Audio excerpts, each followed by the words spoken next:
Adding effect in Davinci Resolve is a great way to enhance your video. Hello everyone, in this video I'm going to walk you through how to add effect in Davinci Resolve. So let's get started. The first thing you have to do is open the effect library, then go to the settings page and open the effect library on the left side of the screen. After that, choose your library. So for you to be able to choose the library, you have to browse through the open effects or resolved effects. So under these both categories, to find the effect you want to apply. Now, once you find the effect you want to apply, you have to perform another option called drag and drop. Now, drag the desired effect from the library and drop it onto the clip in your timeline.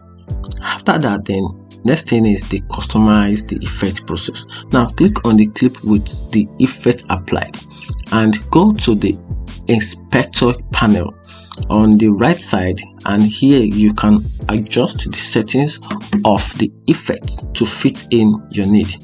Now the next thing is you have to preview and adjust again. So for you to be able to preview and adjust, play back your video to see how the effect looks.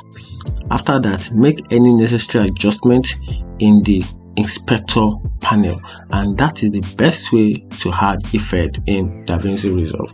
If you find this video helpful, turn on the notification button and follow for more.